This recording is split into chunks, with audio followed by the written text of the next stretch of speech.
What is going on, folks? It is Friday night, 7:30. Y'all know what that means. It is time for the Panhandle Fishing Report. I'm your host, Smitty Surf Fishing, and with me always is my co-host. What's up, everybody? It is Demo from Finding Demo Surf Fishing Podcast. Welcome to Friday, Black Friday, a very busy time. And hey, we're happy you're here. Thanks for hanging out with us tonight. It is going to be a very nice break over what you've been going through today. Yeah, hopefully. What is up, Facebook user? I know it's not mine because let us know who you are in the comments. I turned off Finding Demo Pod for Surf Fishing Podcast because of this, because that's where the problems were coming from before. So I'm wondering where it's coming from now. I don't know. I wonder why that is. I don't know. That makes no damn sense. You know, you would think after a year of doing this, we would have these bugs worked out. And that's right, folks. It has been 1 year. This is our, I guess, 1 year anniversary, man. Happy anniversary, right?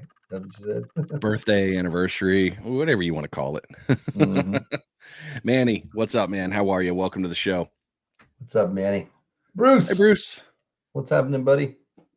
Jack. Oh, happy Thanksgiving to you. Hi, Jack. All right. Got lots of stuff coming in. Yeah, see, if they're watching from my page and stuff, I can see them. I can see folks. Dustin, East Coast. Yeah. What is up, buddy? Yeah, it's weird. Dude, speaking of East Coast, if y'all haven't seen, Chip dropped a new video, the sinker guy, and he actually explains, and it's a lot easier than I thought it was, on how to do the dangler and the beads and stuff. I feel bad. Hooks. So he showed me that trick a little while ago, and I'm like, ooh, and he's like, not yet. I'm gonna drop a video. I'm like, come on. Yeah. The dangler is a naughty little rig, man. It is really good. I got some nice beads that would work with for the bigger, setup. Yeah. Jeff, hey, he's actually watching. What's up, buddy? What else are you gonna do on Friday night? Love the video. It is great. Now I know how to tie my own and can get after it. Chip's always dropping good knowledge on his video. So if you guys haven't been following on that one, make sure that you are, because hello to you, we don't know who you are, and hello to you, we don't know who you are. All those pieces put together with Chip's stuff is more knowledge stuff that you're going to need. It's going to help you out in the water, and he sells it, yes, of course, but he gives the information away freely. It's like, look, just use the damn info. It's going to friggin' work. We've proved it so many damn times. I don't know how much more information or validity you want. It's friggin' been proved. Just damn do it. And if you didn't know, after the show is over, go over to his website. It's Black Friday. He's got a deal. Yeah, he's still got a sale going on right now. He does. Not saying that I have stuff in the cart, but I have stuff in the cart. Stuff in the cart. I just put an order in too. Got a bunch of beads and stuff, and then that little tool. Threader. Where's it at? I think I left it in here. Your threader? Maybe I took it back out. Yeah. Hello, Facebook user. Happy Friday. What am I drinking tonight? Okay. I received. Okay, so for the last, I was telling Brian this before the show. For the last 4 days, I have been binging bourbon videos on YouTube. I did not know that there are channels on YouTube that all they do is drink bourbon and smoke cigars, which is exactly what I want to do on this show eventually. Once we get out to the man cave and we can be able to smoke the cigars. I can't smoke them in the house, but hey, Steve. Yeah. So anyway, this bottle was actually gifted to me, Tony Fagionio's fish gum here. This is Benchmark Bonded. And if you don't know Bonded, there's a lot of bourbons that'll put out a bonded bottle. Bonded means it's been distilled by certain criteria that was actually established back in like the 1800s, and they still distill it to that standard, which makes it a bonded bottle. So there's lots of folks that do that. The Benchmark, it's an inexpensive bourbon. It's about $25 in that range. But after watching all those shows and stuff, I'm finding there's a reason why I like the bourbons that I like in that category. You know what I mean? In that $25 to $30 range. And there's some great ones out there in that range. But this one's pretty good. I just poured. This is the first glass off of it. I waited to do it tonight on the show. And as they do, they have the fancy sifter glasses. They can smell it and do all the stuff. But yeah, definitely, it's delicious, and at 100 proof, which is why a lot of my bourbons that I like are all in that 100 proof range. Yeah, great for mixer. Yeah, I can see how this would mix great with some stuff, but it's so good. Where are you guys watching from? Who is this, and where are you watching from? Same with this one, and oh, hi Bambi. Hey Bambi. This one too. They're off the. I really want to know where they're coming from, because right now we've got 8 watchers at a Panhandle Fishing Report. It's a website or the Facebook page, Panhandle Surf Fishing on Tallahassee. No, no. What page are you watching? What page are you watching it through? Yeah. How are you watching this one tonight? But we are always happy to see where you're from too, so that always makes us happy. Taylor, what's up? Taylor's down here in the Pace area. Okay. So I got 3 from my page, 3 from my personal, 2 from your personal, 8 from Panhandle Fishing Report, 4 from Panhandle Surf Fishing. Facebook, it's your link, Demo. That's what Stephen Hansford's saying. Okay, so you're watching it from my page. He's watching it from your page. He's watching it from my page. So my links are working up with names. Yeah. Bambi's on my personal. Panhandle Surf Fishing. Okay, so there's one possible indicator. Wonder if that's it shouldn't be a problem, because we're logged in through that, since we're both admins. Yeah, I just wonder if it's because of the setup, but that should be set up the same way ours is. Should be. Anyway, all right, folks. Tonight's show is brought to you by Waterland Sunglasses. Whether you're sight casting the shaded shoreline, fishing the open flats, or trolling the wide open ocean, Waterlands has your eyes covered for every application. Right now, they have a 25% off site-wide sale going on. Use code BF25, Black Friday 25. It'll get you 25% off. Good through November 29th. So that's everything except for prescription glasses. So 25% off is pretty good. Or you can use code SSF anytime to save 15% on your purchase. That's for Smitty Surf Fishing. Just go over there, check them out at waterlandco.com. Great sunglasses. I love them. Got a couple pairs. Jack's got a pair. Super light, great polarization. So you definitely don't get tired wearing them. Yeah, you guys definitely love. I mean, you use and abuse those things. You wear yours all the time. So I can vouch for your wearing them off the show as well. If anyone's ever seen Mike, he wears them all the time. Don't forget, as always, everybody, get this out there tonight, because we're getting into it. We're about to cross into the interview portion of the show tonight, and we're talking with Blane, Perdido Blane. If you're not following him on social media, you've been missing out, because he puts out a lot of content, and good content that is relatable, understandable, not to mention damn good dude. So yeah, I'm talking you up, you guy back there. I see you. Yeah, I see you sitting there straight faced. I knew I'd get you to crack, but we got a lot of good stuff with that. So if you can, hey, share it out, put out there. Perdido Blane's on. A lot of people would love to see this, because his knowledge he's going to drop for you tonight is not only about fishing, but also we're moving into the little bit of the guide world. And the premise of this is from an earlier video, and Mike will go more into it. I'll stop talking so he can introduce why. Go right ahead, man. Intro it, man. Bring it on. Fine. You just control the click buttons then. There you go. I'll do the click buttons. So I know a lot of you have had, and you can say you haven't, and I'll say okay, and I might not agree with you, but I don't think you will admit it. A lot of us have thought, damn, this is so much fun. I wonder if I should start my own charter business. It sounds great. I mean, hell, it really sounds fun. Out there fishing, making money. However, it's still work. And there's a lot of pitfalls that you can fall into by starting a charter business. Mike can tell you all about it. Absolutely. Blaine's going to tell you a lot about it tonight. So, I mean, why putz around? You ready, Blane? Cool. Yeah. All right. Okay. So without further ado, let's bring him on. Welcome to the show, Perdido Blane, bringing us in with the good knowledge on the charter world. What is up, buddy? What's up, fellas? Thanks for having me on. Good to have you. Yeah, it's always good to see your face. Awesome. Yeah, I shot out, as soon as you put that video out about a month back, I think, on lessons learned, starting a guide server. I'm like, man, this is great. And when Brian and I, we're going through the rundown on shows and stuff with the new format, I'm like, we got to get Blane on here soon to talk about that, because I know it's a hot topic for a lot of people, and a lot of people may be just wondering kind of how to get it going. And like Brian said, you have good days, whether you're on the boat or you're on the beach, and you have great days, or maybe a couple great days, and you think to yourself, man, this is a lot of fun, and I know Blane does it, and Jordan does it, and Smitty does it, and man, I can do this.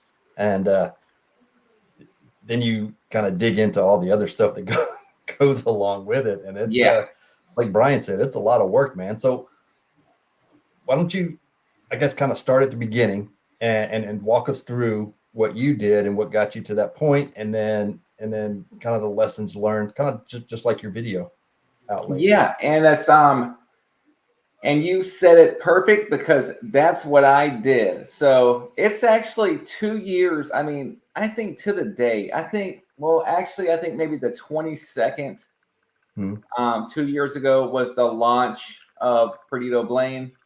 And Smitty, you said it perfect. That's exactly what I thought. I was watching a beach bum video.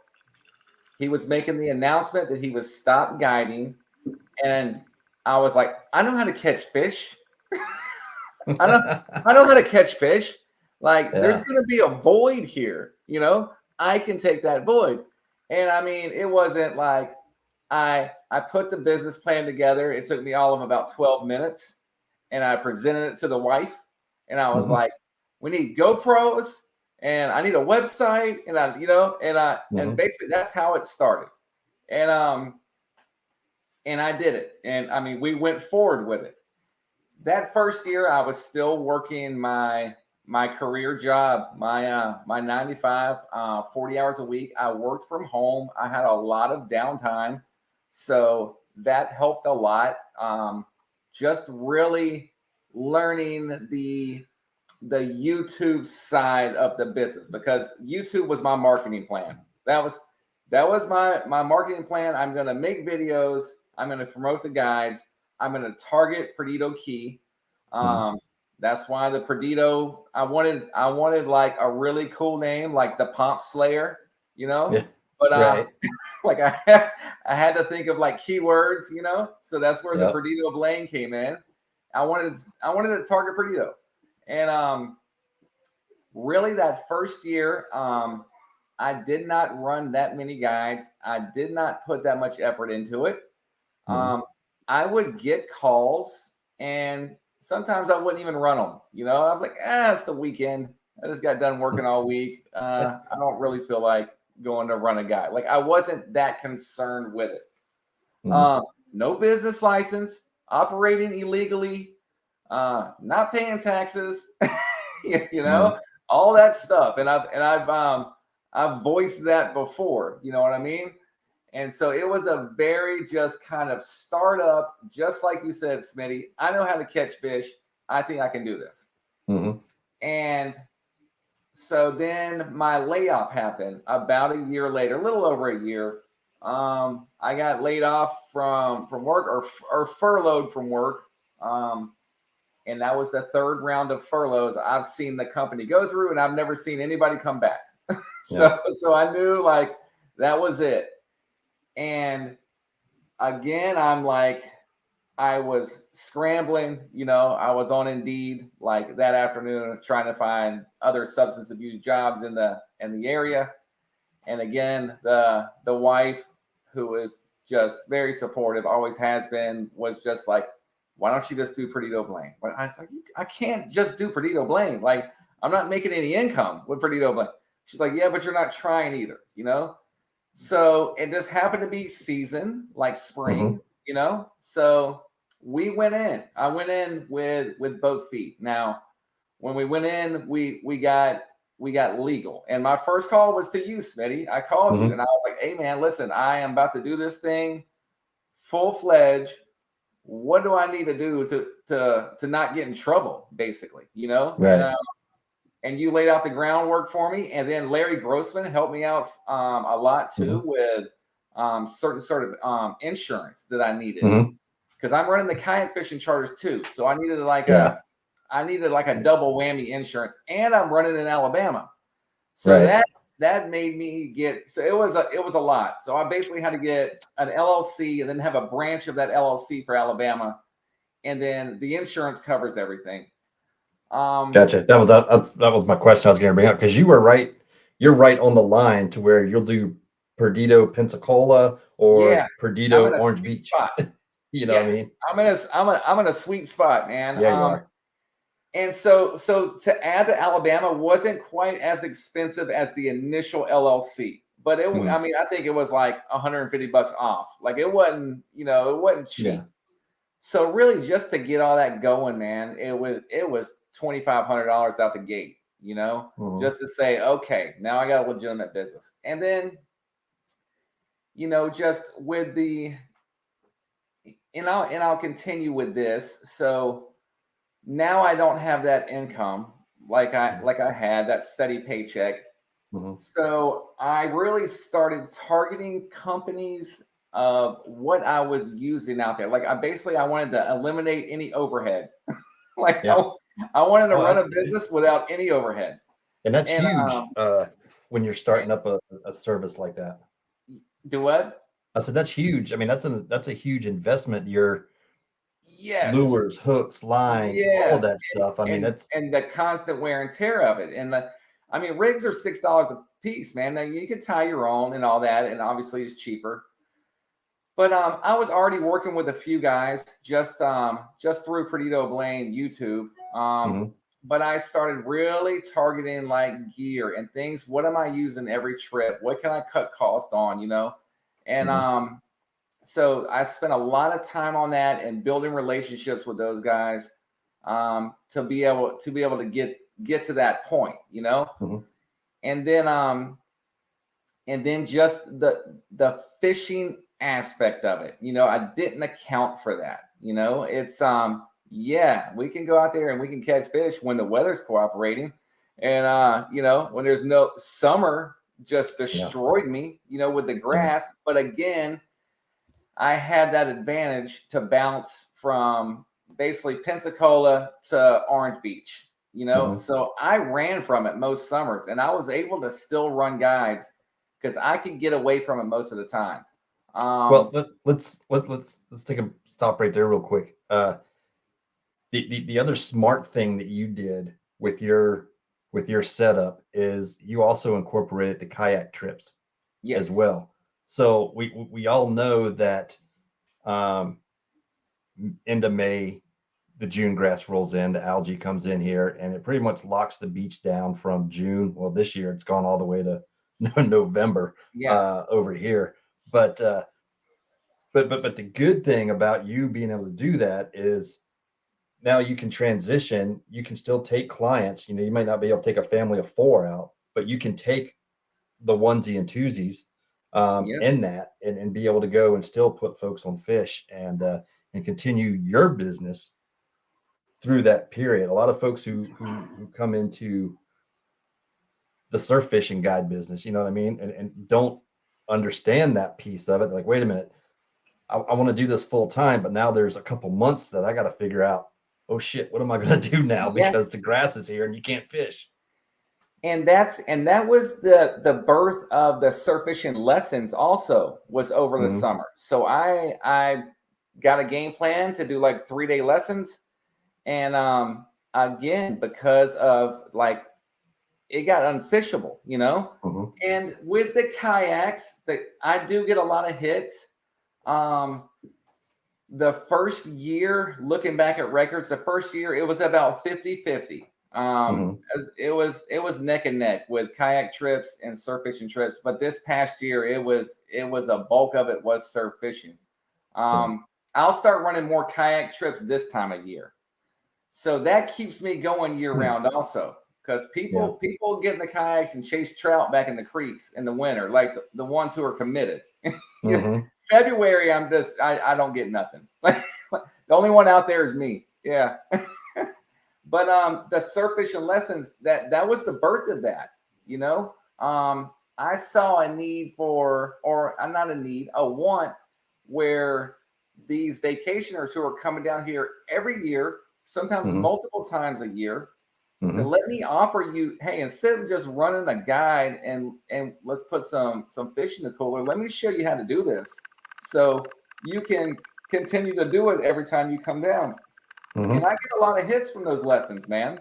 And it's not only vacationers, it's local guys. I'm right here by the military base, the back entrance. And I get a lot of these guys that come in, and they're coming from Nebraska, and they got all this water, and they want to do something on the water, you know. And what I've found with those lessons is I try to make like a plan. You know, this is how we're going to run this, but each one's different. Each one of them's at a different skill level, you know. So I have to adjust it to fit their needs. Some of them don't need 3 days, man. Some of them never had a fishing pole in their hand in their life, you know. So and that's the thing, you know, just adding more services to the brand, the better. And that's what I have to do. I have to maintain business year round. Yeah, you know? Absolutely. I have to maintain business because this is it. And I try to do it solely running guides. I got through the summer, and about halfway through the summer, I knew I was going to need a job. You know, I mean, just looking over my spreadsheets, I see the canceled.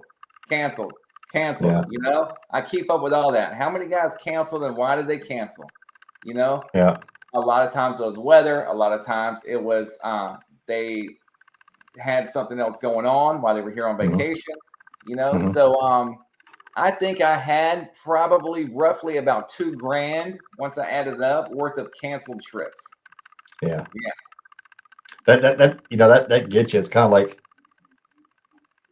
it's the attrition basically that you have to factor in on, and that comes, you know, you get into a little bit deeper of it, but that's why charters cost whatever it is they cost, right?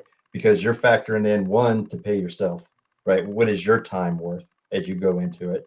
Then you factor in, okay, I expect to run X amount of trips, knowing that I will attrit X amount that'll cancel for weather or whatever. It's kind of like building a flying schedule that Brian and I can kind of relate to, being aircraft maintainers. But it's you build all that stuff in there. Man, it's amazing how that stuff comes and plays into real life aspects that you wouldn't think. Yeah, it sucks. It's like, you know, I know. We're not doing that anymore. But anyway, and folks, we do see your comments, and we're going to get to them here in just a second and start taking some questions. But you factor all that stuff in, and that's kind of how you set up your base price on what you're going to do, knowing that some of your trips are going to cancel. Hopefully they're all for weather. Again, emergencies do come up that we understand as well. But you forget your sand spike sometimes. Yeah. That wasn't me. I forgot the boat. You forgot the boat. I forgot the boat. Yeah. Blane and I had a shared trip. Yeah. That didn't go as planned because the people who booked it for either one of us realized we were fishing from the beach. And anyway. Yeah, man. And that was funny. And it is. I am learning every day, and I'm brainstorming every day, and I'm figuring out how I can make this thing better. I'm figuring out obviously how I can grow. Possibly even looking in to hiring an employee probably come summer. Just one guy.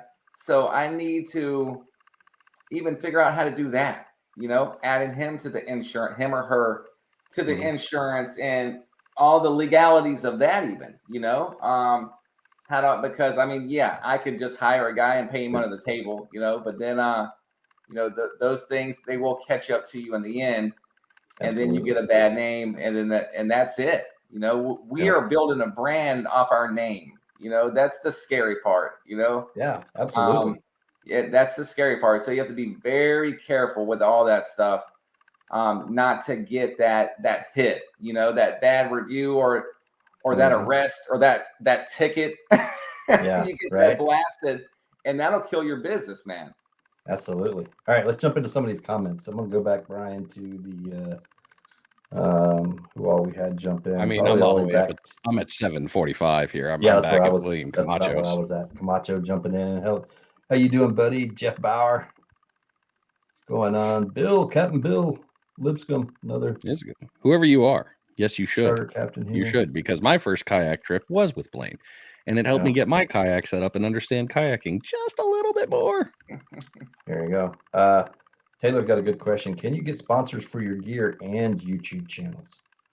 So I guess, Taylor, are you asking, can you double dip? Or is it one the same? I think. Yeah, it's one the same. Yeah. Yeah. So like if I like my Waterlands sponsors, Waterlands offers me an affiliate code for the sunglasses and being with them and everything. So they sponsor Smitty Surf Fishing, the business, as well as my YouTube channel, Smitty Surf Fishing. Yeah, Anything it's Smitty all Surf the Fishing, same. they're affiliated. Yeah, so. I look at it, it's all the same brand. And those are great little perks that to be able to give your customers when they are like admiring those sunglasses, like, hey man, here you go, check them out, and here's a discount code. I do it all the time out there. Yeah.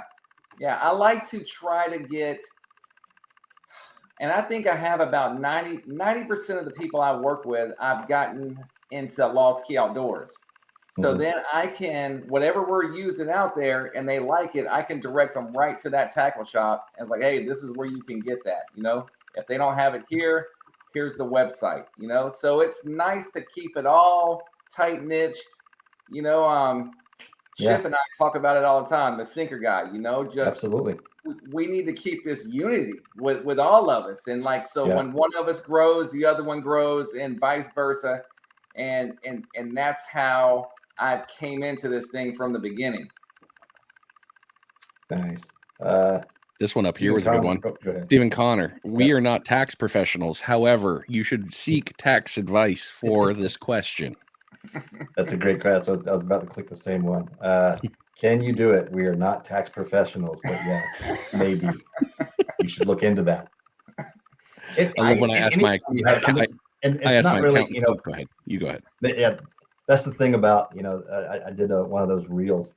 Well, who pays for it? I don't know. The write-off people. You know what I mean?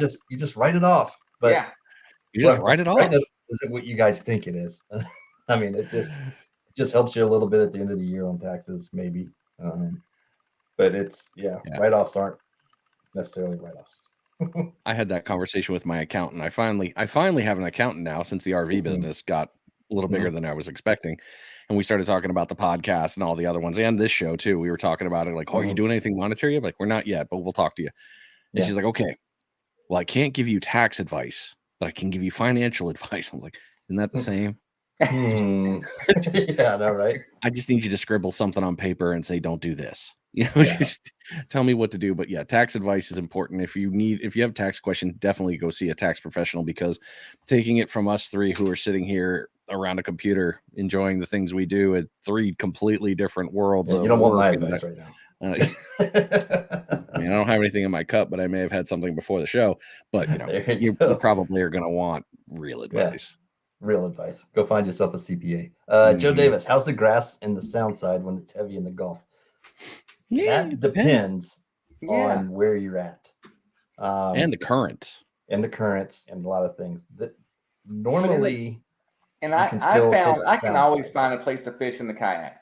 Oh yeah, always. That's cheating. We're not stuck, on the beach where it's just coming in. Yeah. You get in the kayak and you can get away from it if it's even there. But hell, you can punch through it too on the beach though. We can punch all the way out. We can punch out a half a mile, and we're already past it. That June grass, it's not all encompassing. And for us on the surf side, you can see it because it's there. You punch out a mile, half mile, it's not there. But inshore, and that's what I was going to bring up. And Joe, I believe, is a beach angler, surf angler. So he'd be looking for surf spots or walking spots on the sound. I have never had an issue. However, this last batch that came through in November, the beginning of November here, it was up close in the beaches on the sound if you were fishing near the passes. And that's all I'll say about that. But yeah, it was in those areas. But you also ran into, all of us did actually, and Blane included. We ran into that reed grass. It wasn't June grass. It was that chunky stuff that got churned up out of, after a couple of flowouts. Then, that was another crap. Like, where the hell did this come from? It's always going to be something. I mean, it's just, you're going to have to just move to another. I mean, we've got so much beach inshore and offshore here. I mean, you just move around, you'll find a clean spot. Absolutely. Steven, again, how does all the equipment tie into the overhead? That's another tax question, but there is I highly recommend a CPA. Yeah, I highly recommend a CPA, but there is a. I mean, I can give him a quick answer for that. You know, it's so a lot of these companies I've worked with, it's product for promotion. Yep. Meaning because I do the videos, the YouTube, the social media, Instagram, Facebook, they will, if not give it at a discounted price for promotion. So instead of me, I'm starting a surf fishing business and I need 5 surf fishing rods and reels and braid and all that. That's a lot of money. So I went in to look at how can I get it for cheaper. And so that's how save on the overhead. Why is it somebody's going to make him sandwiches? And I have an idea for that. I know this is horrible, but that was my first. Get out of my friggin' head, damn it, Mike. But another one is find these mom and pop shops and talk about sandwiches, because if you're going out there with sandwich, I walk by the beach. I mean, I am not slender and I will never be a skinny man. But if you're eating something sexy on the beach, I'm going to ask you where you got it. So, so this one I had to throw up here too, because it's yeah, old buddy Mark, Captain Hoots on. I remember made it almost to the boat ramp one time and realized he forgot his rods in the garage.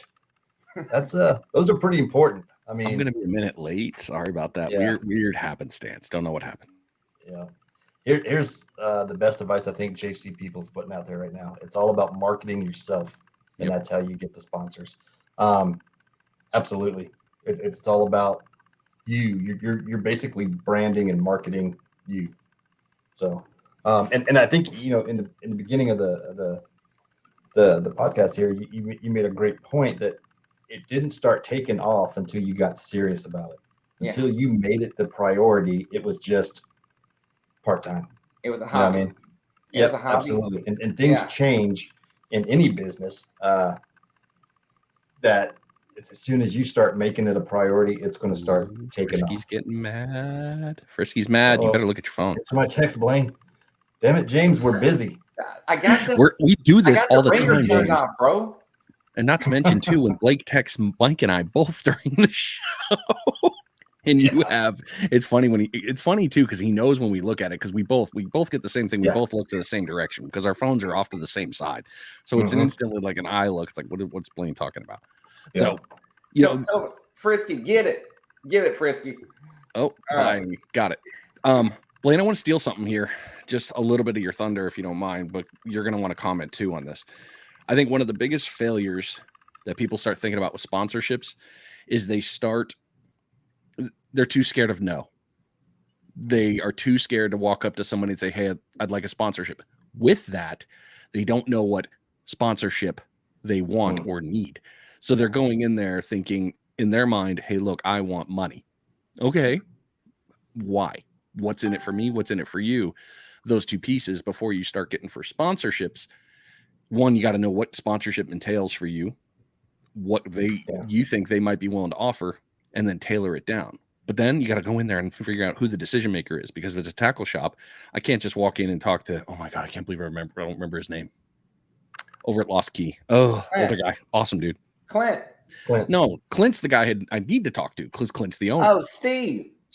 But I can't go to talk to Steve and say, hey, I want a sponsorship. Yeah. Steve's going to look at me like a freaking dick on my forehead. Yeah. Like, and I don't even like to use the word sponsorship. I use it because it's a recognizable word, but I like in emails and things like that, when I'm talking to these companies, I always use like partnership. This is a partnership. This is not, I am not into these one-shot deals. Here's some products, give me a plug and we're done. I'm not interested in that. I want to grow relationships. I want to grow partnerships. I want us all to grow, because it's got to be a two-way. You can't expect it to come in and be all one. There has to be a give and take. So for everybody here, the reason I bring this up is I've seen a couple comments that have made me start thinking, oh, pro staff, that's a whole different set of verbiage right there.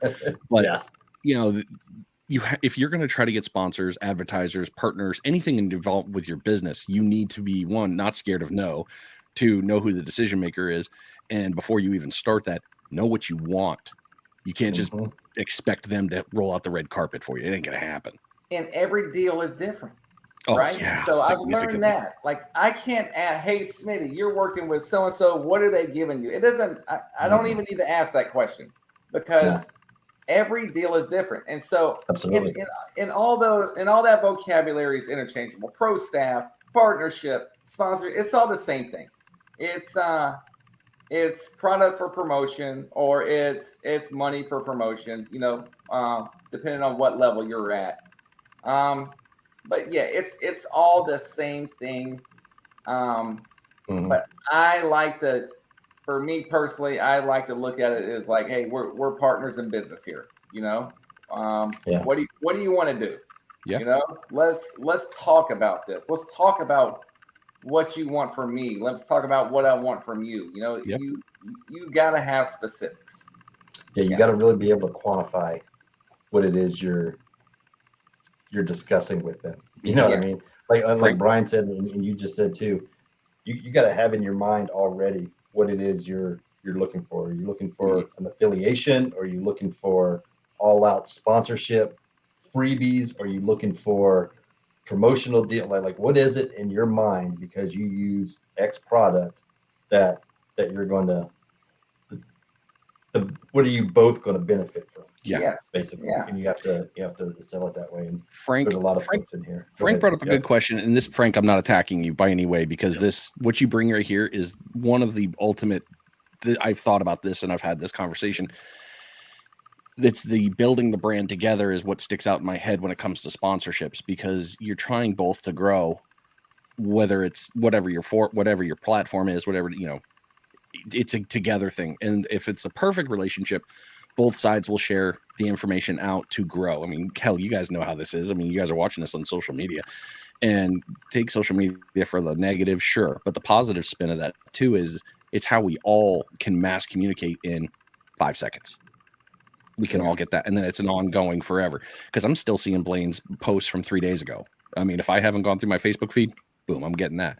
But it also comes from other ones like Chip. I'll see some of Chip's messages a couple days later, but it's still stuff that's coming up and promotional. So the cross marketing piece, when it comes to sponsorships being so big, wow, we went on a tangent. I shouldn't have done this. I'm sorry. But it's just sponsorship thing always, it's something that bugs me in my head, because it's such a big relationship, even with your guys' one, with your charter one, because Mike, we've talked before, you have a great relationship with some of the local rental markets. That's huge. That's the kind of piece like, oh, that's kind of a connection that needs to happen. If Mike is sharing something in Navarre for, hey, I'm doing a special this month, and that realtor sees it, boom. Oh, hey, somebody's got a market. Somebody's coming into town looking for a place. Mike knows somebody. So that cross-reference thing is so key. And yes, Chip, we know you support us. We love you. What he's saying is he likes when he gets that message. Hey, I'm supporting you, right? Like, how about some free gear? How about, drop me a couple dozen sinkers for free or whatever? No, you can't. You can't go into it like that. It's all about the delivery. It is, absolutely. It's all about the delivery. And I was just pulling up one of these things. Go ahead, Blane. Sorry. And it's like, and I learned real quick, and I think I took a lot of what I learned in the professional world, working in mental health, where I was working from home. Yeah. So everything was very professional, emails and things like that. And I took this into the business. I'm not gonna Facebook message you and asking about a partnership. Like I'm gonna track down your email. I'm gonna write you a professional email. I'm gonna link everything I need you to link, and see where it goes from there. And the emails are always just like, hey, would you consider even talking about this? Like no specifics or anything in that first email. Let me just make contact. Yeah. And I think I think that's where, when guys are trying to do this, they're being lazy about it. And they Facebook Messenger, hey, you want to sponsor me? And like Chip just yes. Hey man, you know I use your sinkers. I use them all the time. Like, okay, cool story, bro. Why doesn't Bass Pro Shop sponsor me? Yeah. Right. Thunder. Okay, so you brought up the mental piece of it, which we haven't gone into yet, and that is how mentally tough and challenging it is being a surf fishing guide. When you're out there, can you elaborate any on that, on some of the, man, it's just, I know I have some stories that I can bring up, but I want to hear from somebody else. It's a lot of pressure. So my last guide I ran right before I went to St. Augustine a few days back. So right before that, I had a guide, and I scouted, and I couldn't catch fish the day before. And then I went and we moved this charter. And I went and scouted again the next morning. I went all the way to Pensacola because I know you guys had cleaner water, and I couldn't catch fish. And I'm just like, all right, it's been 2 days in a row. And like, then you have that dilemma. Like, I'm not going to catch fish with this guy. Do I charge him? Do I call it off? You know? So, and then I was able to use Facebook as one of my main tools, Panhandle surf fishing, all that, and scroll back through and saw that the afternoon bite was better. It's because I was fishing in the mornings. So I was able to get this guy to agree to do an afternoon bite, which I gave him like a 3-hour heads up. Hey, we can do this, and I think this is going to be our best possibility. Can you adjust your entire life and meet me here in 3 hours on vacation? Yes. And he did it. And then it was just like, am I going to catch fish? You know? Yeah. And yeah, dude, it's tough, man. It is a different ball game when you're charging people to fish than you're just fishing. If I get skunked by myself, I get skunked. Yeah, you know, I give it 2 hours, man. If I ain't catching nothing, I go home. You know, that's it. You know, and but the guide game is a lot different. Like, I am trying. I can't tell you how thankful I am for spots. We're switching baits, and it's and it gets awkward. And Smitty can tell you, man, like, you can only small talk for so many hours. And you're right there on the beach, and you're just kind of small talking, and it's been 2 hours. I don't know. I can small talk for a while, man. Oh man, it gets awkward. And and I offer them an out. Yes. Yeah, I offer them an out. So when that happens, and it does happen, I offer like $100 discount. We can call it right now, or if you want to ride it out, we can ride it out. But I'm gonna have to charge you for my time. Is basically how I put it. You know, and everybody's always been cool with it, man. You know? Yeah. I think people appreciate, and I know I've done it a few times, is, you know, you start it and everything's going okay. And you're like, okay, the bite's going to pick up. I know it is. And then it gets to a point, you get 2 hours in, or maybe an hour and a half in, and you're like, you know what? The fish were here yesterday. They're not here now. I don't know what to do. We just call it right now. I think they appreciate the honesty. I was like, we can stay here for 4 hours staring at each other and not catch anything. Yeah. But I value your time. You know, I want you to have a good experience and come back. So if we have to cut it short, we'll cut it short. And we just kind of roll from there. My exact vocabulary I use is, I don't want to hold you hostage out here. Because that's what, you know, because that's what I would feel like I was doing, you know, like, I could hold them hostage and charge them for the 4 hours, you know. Yeah. But I don't want that. You know what I mean? It's just not good business, man. And I've had those conversations with folks, and then some of them have looked at me and goes, "Let's just see what happens, man. Let's just ride it out." Oh yeah. Like, okay, you want to ride it out? Yeah. I mean, that kind of takes a little bit of the pressure off, but you're still, like you said, I'm baits and everything. And so in reading. And reading the customers is always key too, right, Smitty? Mm-hmm. So you got to be a people person too. I can turn a slow day into a productive day, especially if they're wanting to learn, right? That's when, like, rods go in their hands and we start practicing casting. We start going over we tie knots. You know, I can turn make it worth their while to be out there, you know. Now, but you do have the guys out there that just want to fill the cooler. They don't want to touch nothing. They want to reel them in and fill a cooler. And I don't know about you, but I can usually tell those guys when we're discussing and talking about the trip, and I'll flat out tell folks, if you're looking to come out and have a good time and learn surf fishing and want to be able to come out and do it on your own, then this is the perfect trip for you. If you're coming out and all you want to do is catch a limit of everything that's out there, it's probably in the trip in August too. Yeah, exactly. In August. Yeah. And so you can read the customers, and you can tell the guy who's curious. And he starts snooping around. They always start snooping around the sinkers, and I because they don't know what they are, and they're hanging from the beach card, and they start snooping around. And I'm like, he's gonna ask me in a minute. Yep. And those sinkers are always a good, like, okay, let me show you what else we're using out here. You know, I show them how they break away, and they're amazed. And so those are the guys that I can start putting, you know, the rods in the hands and say, all right, this is how we cast these bad boys. You know, here we go. You know, let me clear the beach. Let me make sure nobody's around. We got a few questions here. And that's worth their time. You know, that's worth their time. Yep. Brian, you want to take some of these? Yeah. Before I do, I was going to say something before I forget, because my ADD will kick in. You know, one of the big ones I've noticed when I've talked to a lot of the guys on the podcast, especially the charter guys, and Blane, I know I asked you this question too. You know, we were talking about the pressures. A lot of the answers lately have kind of changed, which have surprised me. You know, the normal answer is exactly what you said. Hey, I'm nervous. I got to get them on the fish.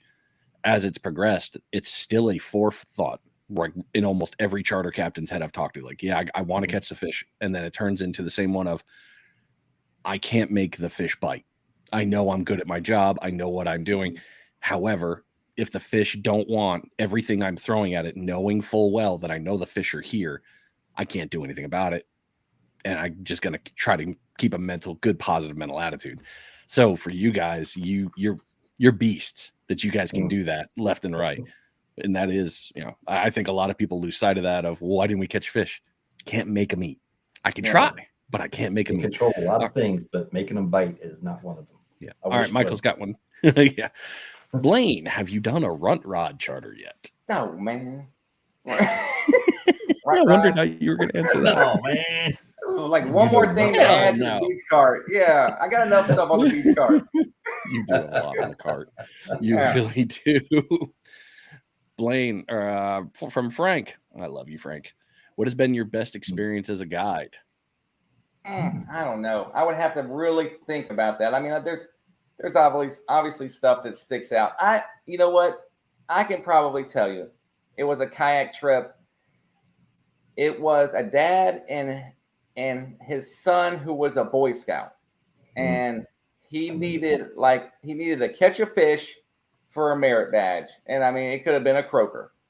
And we struggled that day, guys. The wind was howling. There's a video up on it. The wind was howling. I was in the canoe, the pound canoe, which just blowing me all over the bay. I mean, I couldn't. And so win knot after win knot with this kid. I mean, he knew enough about the cast, but it got to the point where I was just like, all right, dude, I'm taking them by the docks. I was like, I got to catch this guy a fish. So really in my mind, I'm thinking hard head, right? So I'm going to anchor him off by the docks, and I'm throwing cut bait out the back. And I'm just going to tell him to sit there because I was tired of him win knotting my reels, you know? And I anchored him off, and I threw a Carolina rig out the back of his kayak, man. And within 5 minutes, dude, it was a 27-inch red, and he fought the hell out of this thing. And I couldn't help him because I couldn't get the canoe close. Every time I would stop paddling, the wind would blow me back out. And he fought it, and he listened to direction. You know, stop horsing him, loosen your drag. You know, he. I was yelling at him. I was like, this is it. Don't blow it, you know? Don't blow it. This is your merit badge right here. Oh, yeah, dude. And we were able to land it. I was able to get up there and net it for him. And, yeah, dude, it was like one of those, yeah, Blane, You know, that was a great day. I left that guide feeling high on life. You know. Yeah. Jeremy had a good comment. Always up front with customers, and we were talking about this. We got some more to talk about with him. What to expect and how things are going to be. You know, you got to set that. You're doing those expectations and trying to do the best you can with what you got.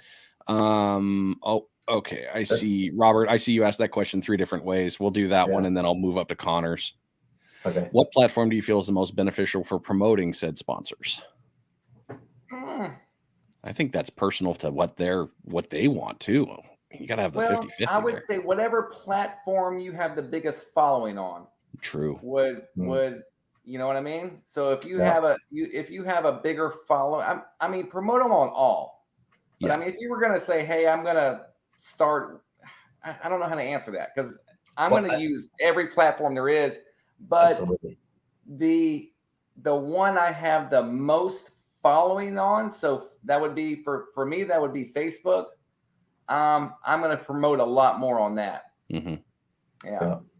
It really goes into, like you said, which one you have the most following on, but also, dude, I lost my content. Dang it. Have another drink.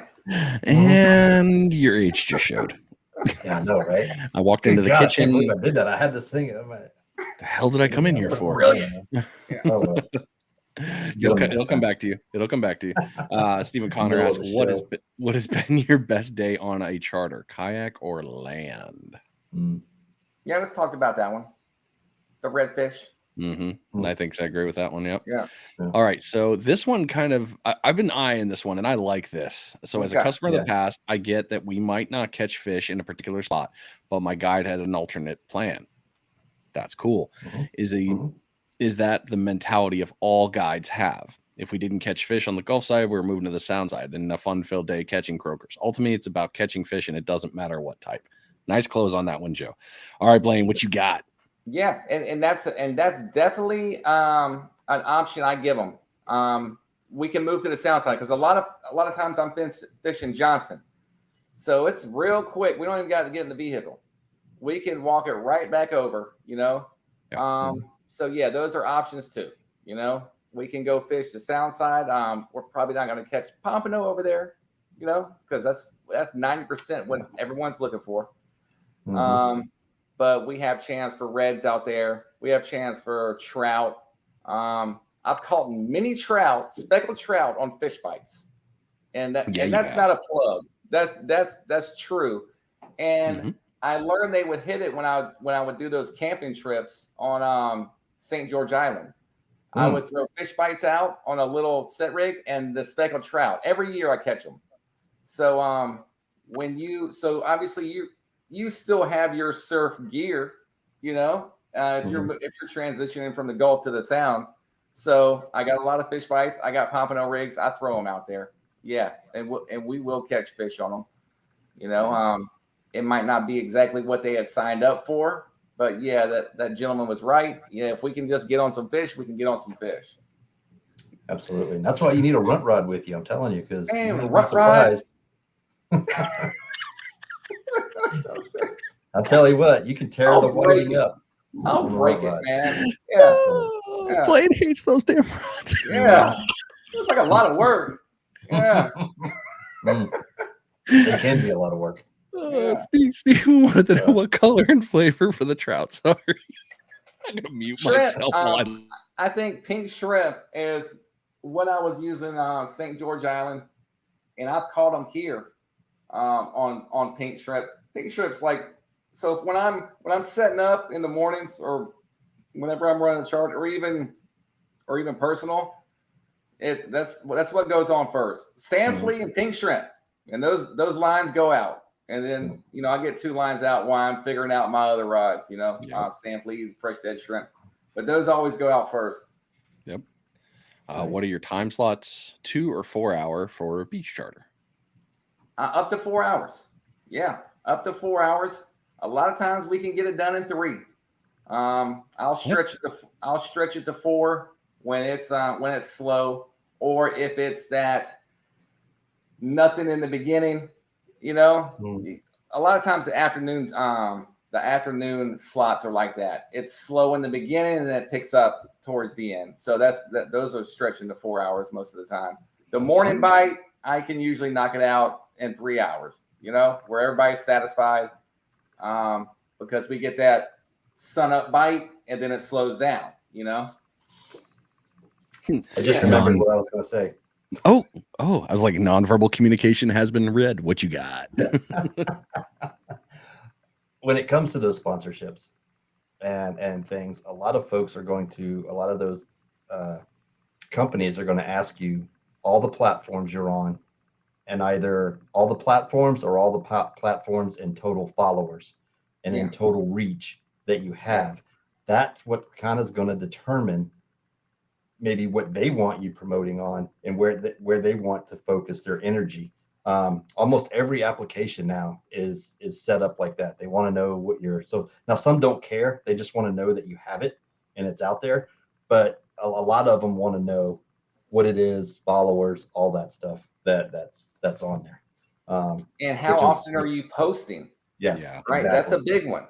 That's a big one. Like, how active is it? Yeah. How active are you on your own platform? There you go. I told you I'd remember it eventually halfway through I mean, I got faith. It came back to me. I have that brain cell was reborn. Jeremy. I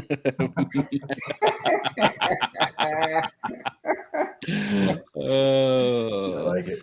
Ooh, this one you can get into the fun game here. Okay, so this is to both of you, and this one I already know how you guys are going to have to try to answer this. This is going to be a fun volley to watch.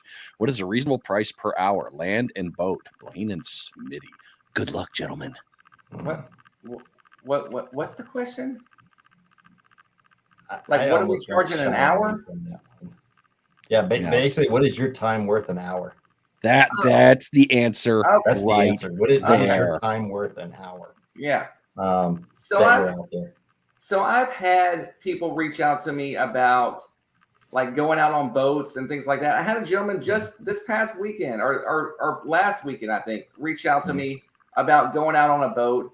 And, so I'll get specifics of exactly, like, really, what are you expecting from me?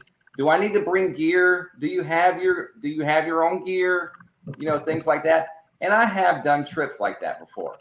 And really it's $75 to $100 an hour, depending on what they're expecting from me. If I'm bringing all my gear and I'm bringing tackle and bait and all that, then it'll go up. But I'll get on boats with guys back in the bays and point out spots. I had a gentleman who had moved down here, bought a condo and a boat, and just wanted to know where to fish. And instead of having to figure it out himself and wasting time, That's what I find one of the biggest things when folks, especially locals that hire and go out with me and stuff, is that they want to cut down the learning curve. Yeah. Basically. And Brian and I have talked about this. I actually wrote an article about this as well.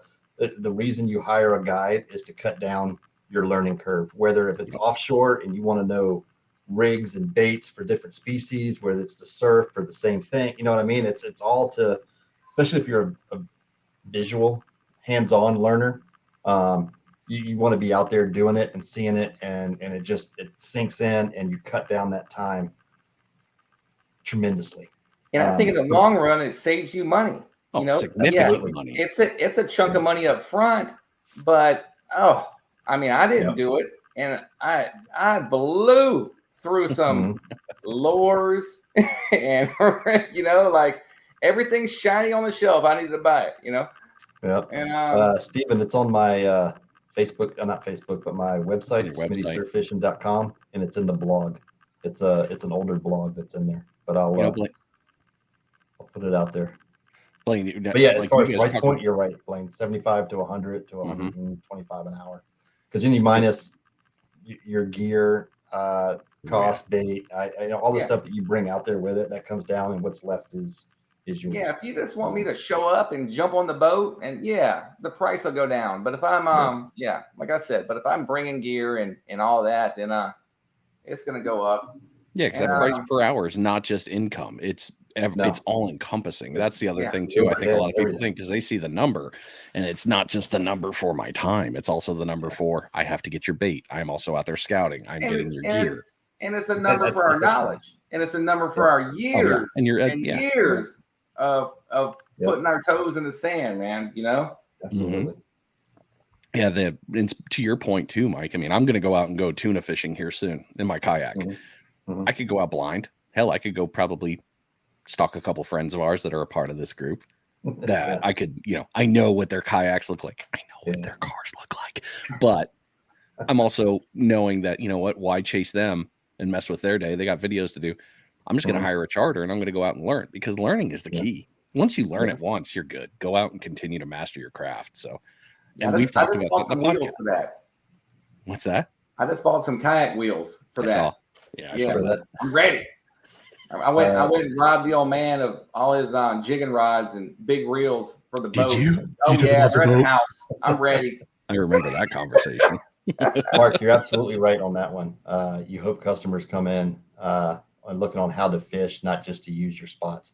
There are some folks that do. That's why they hire. They want to know where to go catch certain fish. But you recognized that earlier. You've recognized that before. Oh yeah, you can tell in the phone calls that you get. And they're like, I don't care if it's not in season. I just want to go fishing. I'm like, no.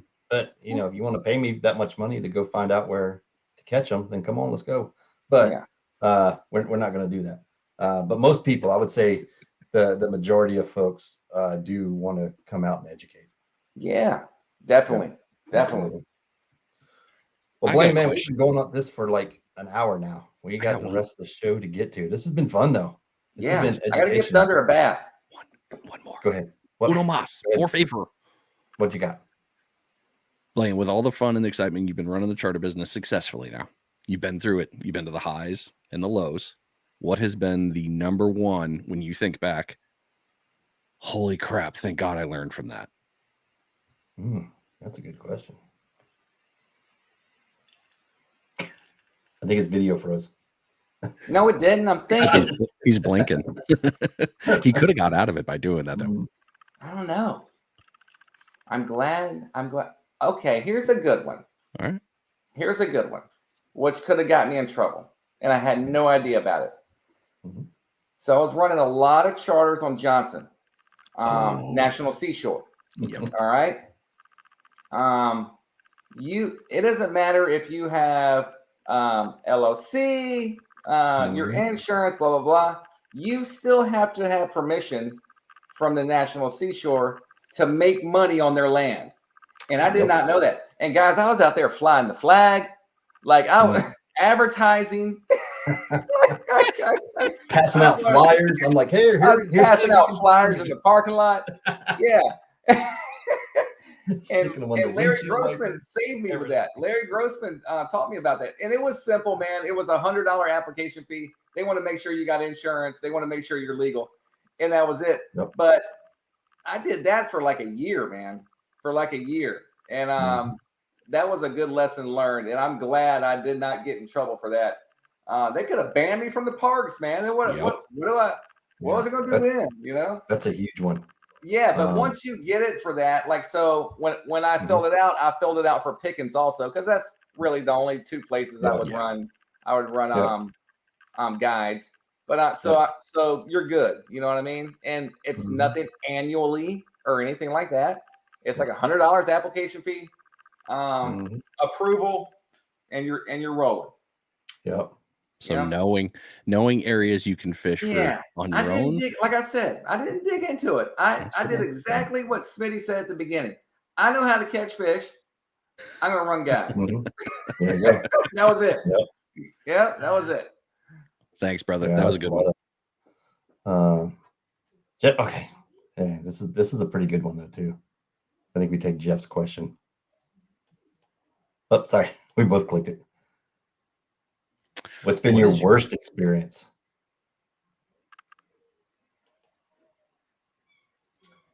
Eight-year-old boy, catfish stuck in his back. Ooh, his back. Whoa. Back. Ooh. That was a bad one, dude. That was a bad one. That was a cringe moment, like where how is the father going to react? And it was the case of reeling him, high sticked it. Here comes sinker. Here comes catfish.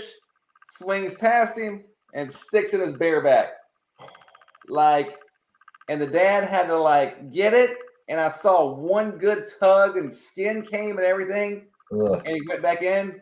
And then he kind of braced him and and I was like, yeah, dude, my business is done. Like, that's a tough one. Super cool guy.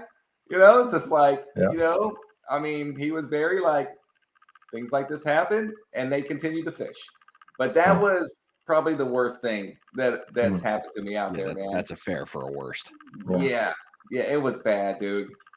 It was bad. Since then, in the training before the charter starts, the training always from that day point, leave everything in the dirt. That's how I tell them. Like, once you reel it up, stop reeling. You do not have to reel anymore. I want to see everything in the dirt. Like, if I see anything even remotely getting off the ground, I'm going to yell at you, you know? So, but you know how they are, Smitty. They got to reel it. They got to reel it, and it gets in the air, and they still got to reel it. I'm reeling everything. I tell everybody, like I tell them at the very beginning when we go over everything, I say, here's what's going to happen. You're going to reel the fish in, and when I tell you to stop reeling, that's when you're going to stop. Yeah. Like there is no, I know you guys might have fished before and everything, and you think you can take the fish off and do all that, but when I tell you, because I'm at the water's edge waiting for the fish to come in, as it comes up, I tell them stop right there. Yep. That's it. Grab the leader. Stop. Yeah. I'll take care of it from here. And then landed. Yeah. Yep. Absolutely. You can stop reeling now. Oh, yeah. Guys, it's been a pleasure, man. Heck yeah, man. Appreciate you dropping that knowledge on it and lessons learned and stuff like that. And just so folks know, I mean, there's a lot of folks out there that I've seen in the comments that are probably contemplating this. There's a lot to learn. And there's a lot to do to make sure you're doing it right. So if you're doing that, then man, you guys are golden, and there's plenty of beach line for everybody, man. That's right. Absolutely. And that gives us more people to trade off charters with. You know, we have that chat. It's awesome. Everybody, nobody is mad at nobody else around here running surf fishing charters. Like if I can't do one, I have a chat that I can post up and say, hey, like I'm booked on this Wednesday. This is a 3-man charter. Anybody want it? Here's the phone number, you know? Yeah. Super cool community. Blake and I do that quite a bit too. Yeah. Yep. Going back and forth. Awesome, man. How I feel about your fresh haircut. You're looking way too responsible. Dude, I had a big meeting, bro. I had to get all professional. I know. When I saw the picture of him on Facebook, all like professional and everything, I was like, is Blane in trouble? Like, what happened? I had to break out the old mental health day clothes, man. Dude, it was like watching Step Brothers, you know, when Brendan's all cleaned up, and I'm like, what the hell is this?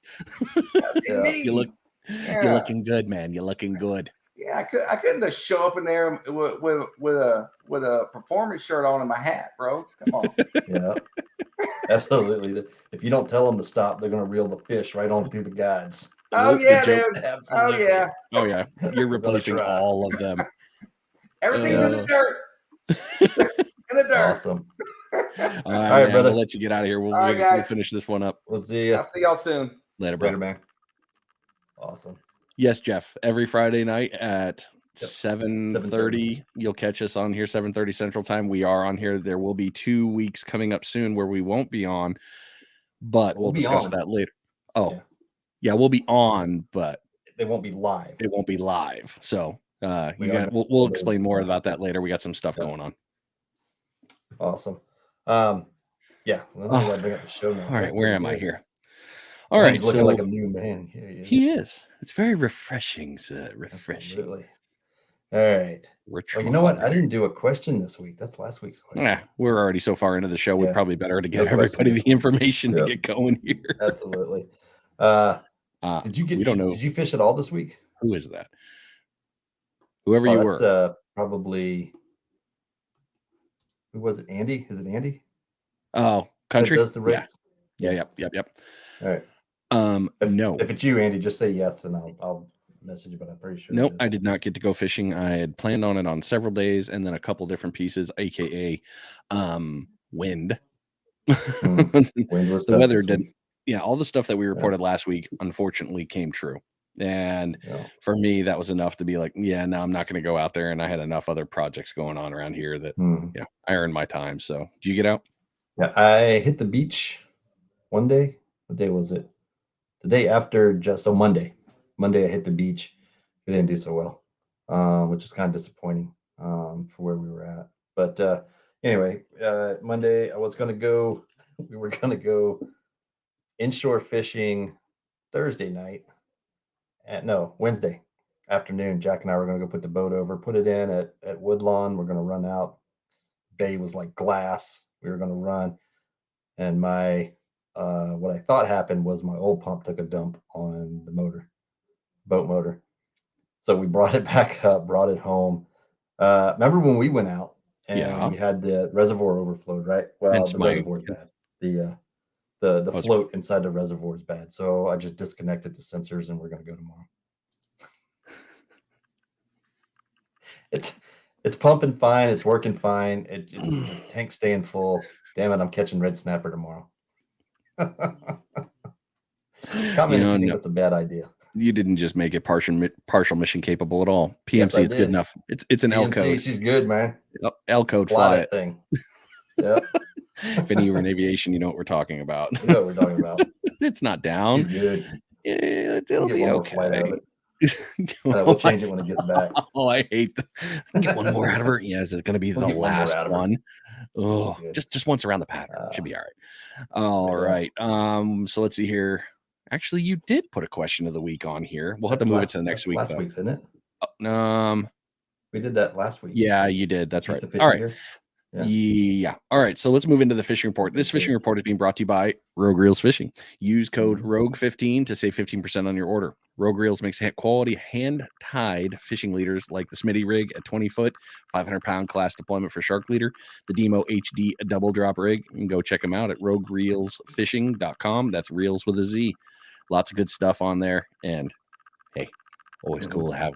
I saw Rob pop on. So hey, buddy. He's running a good Black Friday sale right now. If you haven't seen it on Facebook and stuff, so check that out real quick. That would probably expire at the end of the night. But yeah, it's another good. My Facebook feed was full of all of our favorite people and their Black Friday deals. Which was awesome to see.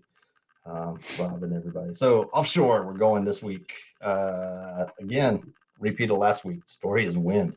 That said, there's not many reports coming in on the offshore side. That wind's been brutal, especially turning around in the afternoons. However, there are fish being caught right outside the passes, which we'll consider that offshore. Redfish right now are stacking up in Pensacola Bay, Choctawhatchee Bay over there in the Destin area. I mean, you can get on them. I have seen reports here lately in that same area of pompano being caught. I think there may be pompano stacked up in and around the passes right now. Although there were no locations put in there, I have a pretty good idea on where they were at around the jetties right now, and the rocks and stuff are holding some good fish still. So we got that going for us. Other than that, there's nothing offshore right now. As soon as you finished up that, all I heard was Bill Murray, which is nice. I got that going for me. We got that going. All right. So the inshore side, weather has been playing a huge factor through the whole area. And I mentioned that last week with the wind. The waves weren't really much the thing, but the temperature drop, those spikes really make a difference. The water has a high heat capacity. It will happily let go of that heat in the cold days. So that shock wasn't a big surprise when I started seeing my feeds really drop off and it got really quiet there. I do think that the fish are getting accustomed to it and they're starting to move more and more, but we expect that for this time of the year, this season, this is going to happen. Sheepies are starting to fill up my news feed, and I am not sad. I'm loving seeing people catching the sheepies. Lots of different things are going on. I will not give locations yet, but if you want to stalk Facebook, you can find it. Highly recommend Structure and getting your hands on some fiddlers. That seems to be the big bite right now is on the fiddler crabs. If you didn't check out our last show with Jack Moran talking about that, lots of good information that was done there. Occasional reds and trout are still popping up, and they're munching. You just got to find them. It's a pain in the ass. Flounder are also starting to show up and get caught again, and the season reopens 1 December. Back onto the flatties. So good times coming. Yeah, sorry, I was reading Steven's question there. Yeah, there it popped up in the comments. That's a good one. I'll address that here in a minute.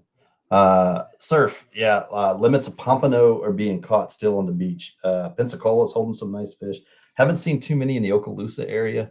And then the 30A, I don't know what's going on, but that place has held fish all year.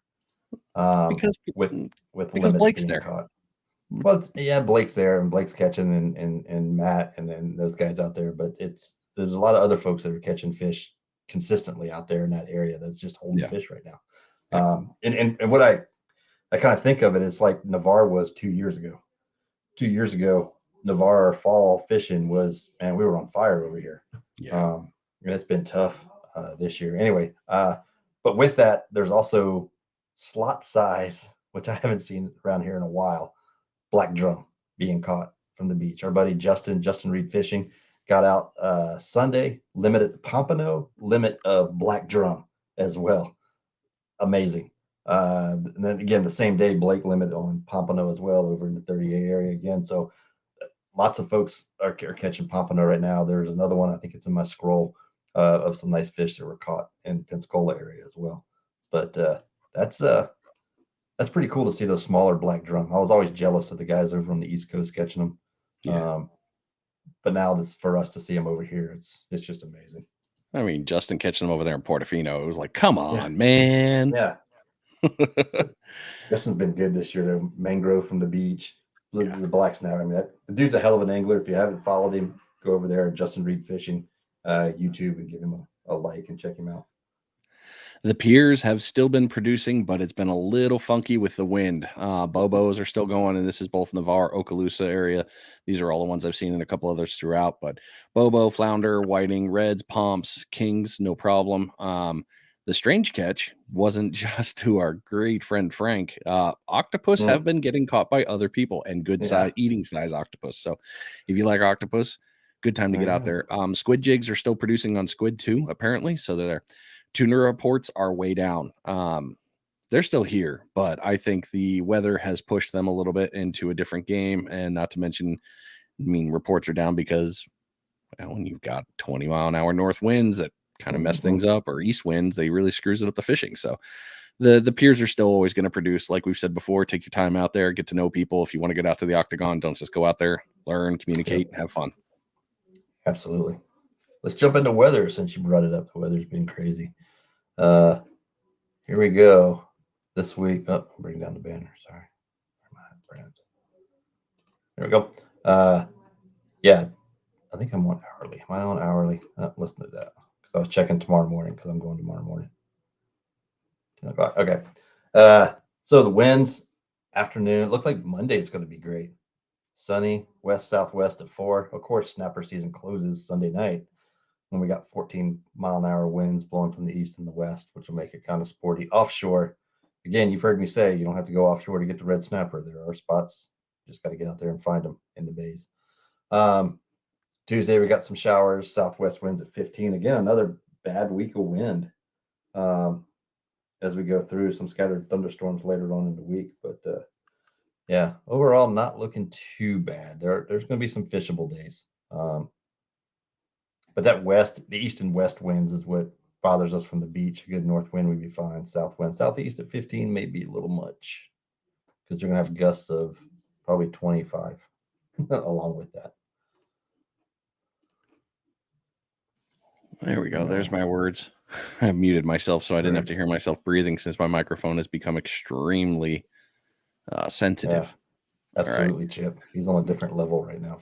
He's just tearing it up. There's a lot of people. Somebody else. Andy, Justin Reed, truly a hell of a guy. Dude's helped him out a bunch. Yep. All about sharing that knowledge. All right, moving into the old windy world. So, point blank and simple, it really sucks all weekend. I wish I could say good. So Saturday and Sunday, I don't even need to. I'm just going to tell you. I'm just going to jump to it. Monday is beautiful for wind. Monday made me really happy. It was the one day where I was like, oh, hey, we might get a little bit of love. The only thing that started worrying me is when I started seeing this encroaching up into New Orleans. I knew, and there it is, Tuesday. I knew we were going to get screwed. So Monday is going to be your best one on the wind side. That's going to help you out for a bit, but you're going to have some other stuff to deal with. Wednesday, as you can see, and look at that nice little red cell there. Going to be pulling all the way down at 20 knots. There's Wednesday. I don't know why we can't fish. But you can fish with these winds. You absolutely can. No one says you can't. But like I always say, you got to worry about that wind. And then moving into the weekend, obviously, you know, we won't know for then. But this little push out here is going to keep going. So wind is not going to be in your favor for a lot of good stuff. And then like you heard with Mike's forecast, I'll show you a little bit here on the waves. 5-footers running on Sunday. And a 5-footer with a 5-second interval there. And this is right in the middle of us here. So as you can see, Sunday continuing at 4. And I believe it decreases if I remember correctly. I can't remember. Yeah, yep, there's 3. There's 1. There's 3 again on Tuesday. So that was when the wind died. Wednesday, you're back into 4s. Thursday, this cell right here, man, it's going to screw everything up. And then it died off again. Okay, cool. I didn't get that far. I got to Wednesday. Caribbean, because that's where I'm going to be.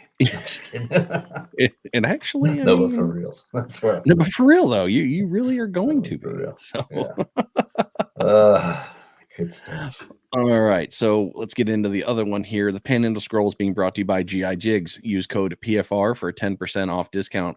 GI Jigs are patented handmade jig heads, custom designed around the eye and made with a unique characteristic to entice fish into reaction strikes. GI Jigs are made with the highest quality material and attention to detail.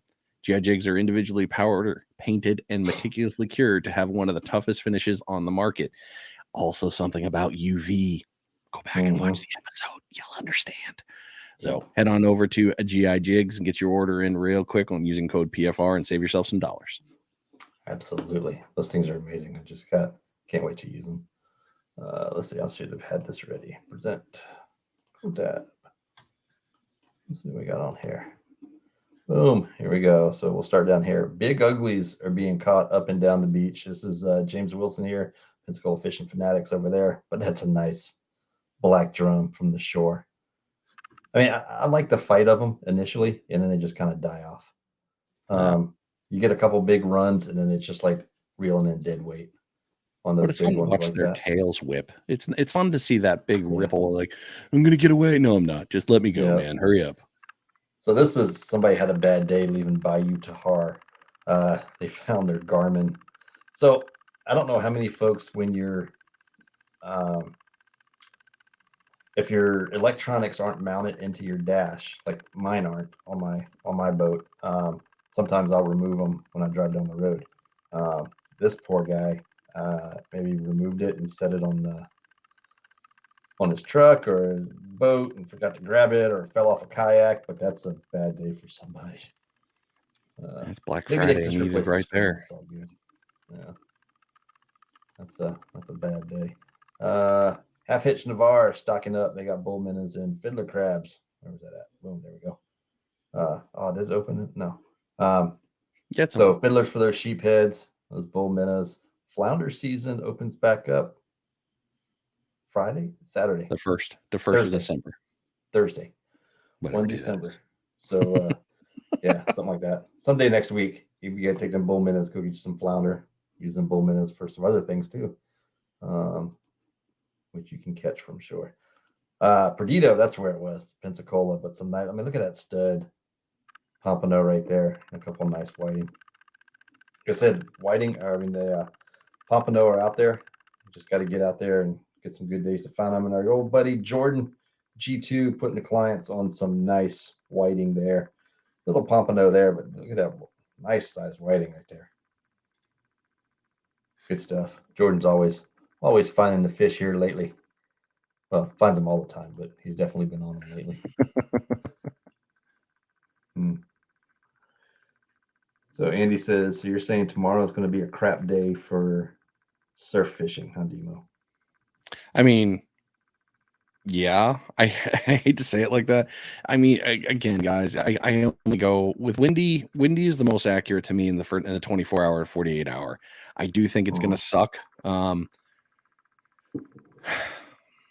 I'm not a fan. But doesn't mean you shouldn't get out there. Doesn't mean you shouldn't go. I mean, don't sit at home and be like, well, this is all Demo's fault. Please don't do that to yourself. Demo said not to go fishing today. Yeah, don't do that. Go out and have fun. Get out there. If you can get out and go fish, because it'll be worth it. For nothing else, it will significantly be worth your time. It's just for me, when I've got that kind of wind, it just, I don't know. I don't like fighting with it. I have also become a little bit lazy in the last 90 days, but that's my own problem. That's not your problem. So it's just kind of a, I don't know. I don't like having to deal with the pain. Not to mention that grass that magically popped up recently. That was enough for me to say, I'm gonna stay home. So, well, I guess it is my turn. Damn it. Where's that? Yep. Hey, you can blame me all you want, man. I take your anger and blame, sir. I take it. If it was still the Marine Corps, I'd say, ooh, the hate brings me warmth. It makes me warm. Well, yep, it's another little bit from Jordan. Just another good set of catches, because Jordan just is awesome and stuff, and he makes it easy for me to save his stuff because I stalk him. Upcoming seminar for you guys for Gulf Coast slow jigging. So if you want to learn about this, we've talked about it on the show. Like I said, I follow this group. I love this group. Ryan's a part of it. Cast and Assassin. He's one of the best slow pitch guys that I've learned from. But here's a seminar coming up on December 2nd. So if you'd like to get into that, go follow Gulf Coast slow jigging. Find out that information there. You can head on out, but it's going to be a good one. I mean, any knowledge you can get, knowledge that's good. Emerald Coast anglers out there having some fun with, what's that, little AJ? You're just a cute little AJ. You're not a full-blown Volkswagen, but littles equal biggers, so they're around. So be ready for that. They're starting to show up a little bit closer to shore. As you can see the buildings. They're not too far off. I think they were about 3 miles from what I was reading. Inshore. Frank. Oh, excuse me. He went out, and this was today. So this is why I was glad I brought this up. Still getting trouties, man. But he's a hell of an angler. So definitely worth following. Panhandle Inshore Fishing, his page. Follow on that one. He does a lot of reports, a lot of good information on the inshore side. So if you're starting to try to learn into that, you can have at it. And then he's a wade fisherman over there. So he fishes a lot in the I wouldn't say Choctawhatchee. Well, yeah, I guess it would be Choctawhatchee area. Is it? Okay. Yeah, over there in the Eglin Flats and stuff. Whoever this freaking goofy jerk is. That goofy guy. But look at that. Look at that keeper, little black drum. And that was the end of the day. I mean, that is a slaughter. And that's not counting the ones he threw back, to include bluefish and other fish. He had such a full cooler. Justin doesn't go out like me. He doesn't go out with a big cooler. He goes out with the reasonable cooler. And he filled that damn thing up. And the man, he knows how to fish. So definitely follow his stuff. He knew what he was doing that day. He got after it and had a lot of fun out there. So did you? I know that. Where is it? I'm just going to pull it up live. Why not? So while Brian's doing that, we teased a little bit that we next 2 weeks actually, we will have an episode out, but they won't be a live episode. We're going to pre-record with our couple of buddies. One is going to be new guy Brad, if you guys remember him, Brad Pope, talking offshore fishing, rigs, basics, things like that to toss out there to get folks going in the offshore. So that'll be a recorded episode, but it will be on. You guys can still comment because it will go live. We just won't be there to answer your questions, but we will see them. And then the following week we'll have Captain Justin Thomas from Flat Spots Charters out there in Panama City. He'll be talking inshore, targeting redfish and specks during these winter times. We'll have him on there. I won't be available. Like I said, jokingly, but seriously, I'll be in the Caribbean. So this was Perdido Blane's tag for Panhandle Fishing Report. Got out after it. Yeah. Again, sorry we didn't get them tagged up, everybody. Well, a lot of times, as you can see, when I hit Panhandle Fishing Report, as you can see, the only one that does it decently in an order is Insta, and I'm not a fan of. I'm not a huge fan of that one. So That was last week's July. Hey, it's me. Yeah, it doesn't bring them up, unfortunately, in order the way it should. JC, appreciate you tuning in, man. And look at him. There he is, all cleaned up and everything. He looks so adorable. Yeah. These are fun for us to go through anyway, because it is a chrono, it's a historical. So like that squid, love it. Love it. I really, it's like bringing me back to happy times in May. This is like a happiness fallback right here. Just going through and looking at these. Say when from November. I remember that one. This was cool. Customized. Yeah, they do engraving. I didn't know they were doing engraving, but I like that.